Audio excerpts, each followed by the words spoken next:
যদি আপোনালোকে চৰকাৰী ফ্ৰী টয়লেটৰ কাৰণে এপ্লাই কৰিছিলে তেনে ক্ষেত্ৰত আপোনালোকৰ সেই এপ্লিকেশ্যনৰ স্থিতি কি যে সেই এপ্লিকেশ্যন আপোনাৰ এপ্ৰুভ হৈছে নে ৰিজেক্ট হৈছে বা যদি এপ্ৰুভ হৈছে টকা কেতিয়া সোমাব বা কি ষ্টেজত আছে পঞ্চায়ত লেভেলত আছে নে ষ্টেট লেভেলত আছে বা ব্লক লেভেলত আছে সেই প্ৰগ্ৰেছটো চাবলৈ এই ভিডিঅ'টো চাওক আৰু ভিডিঅ'টো স্কিপ নকৰাকৈ চাব শেষলৈ চাব তেতিয়াহে আপোনালোকে বুজি পাব তো কেইদিনমান আগত আপোনালোকে স্বচ্ছ ভাৰত মিছনৰ অধীনত ফেজ 2ৰ যি চৰকাৰী ফ্ৰী টয়লেটৰ এপ্লাই চলিছিলে তাত আপোনালোকে হয়তো CSCৰ পৰা এপ্লাই কৰিছে বা সেলফ এপ্লাইও কৰিছে বা নিজে আপোনালোকে মোবাইলতো কৰিছে বা কিছুমানে গৈ অনলাইন চেণ্টাৰত গৈ কৰিছে আৰু যি এপ্লিকেশ্যন ৰিচিপ্ট হয় সেইটো আপোনালোকে হয়তো ঘৰত ৰখাই থৈছে তো সেই এপ্লিকেশ্যনৰ স্থিতি কি এইটো ভিডিঅ'ত কম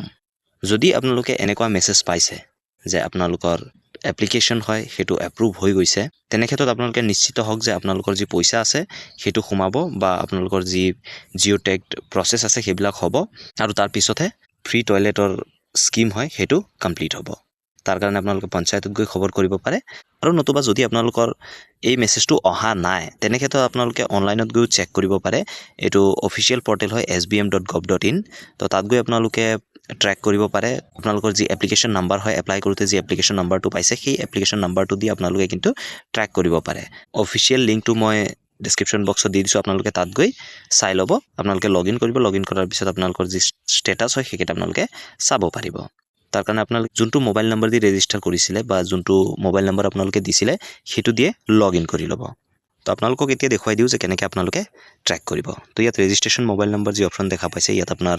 মোবাইল নম্বৰটো দি দিব যিটো নম্বৰ দি আপুনি ৰেজিষ্টাৰ কৰিছিলে ইয়াত এটা গেট OTP অপশ্যন দেখা পাইছে ইয়াত ক্লিক কৰি দিব ক্লিক কৰি দিলে এটা OTP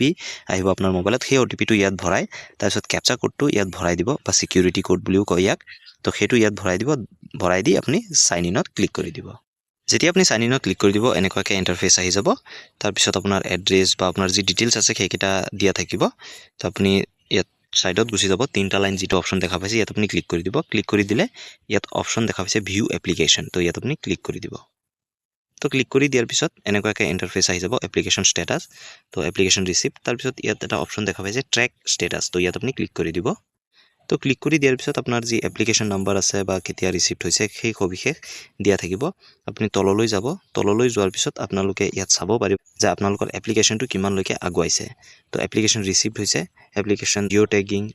IHHL Jio' tagging done initiative given to the applicant তো এইকেইটা বস্তু আপোনালোকৰ দিয়া হ'ব সেইকেইটা এৰিয়া ৱাইজ লাহে লাহে দিয়া হ'ব আপোনালোকে সেইটো চাই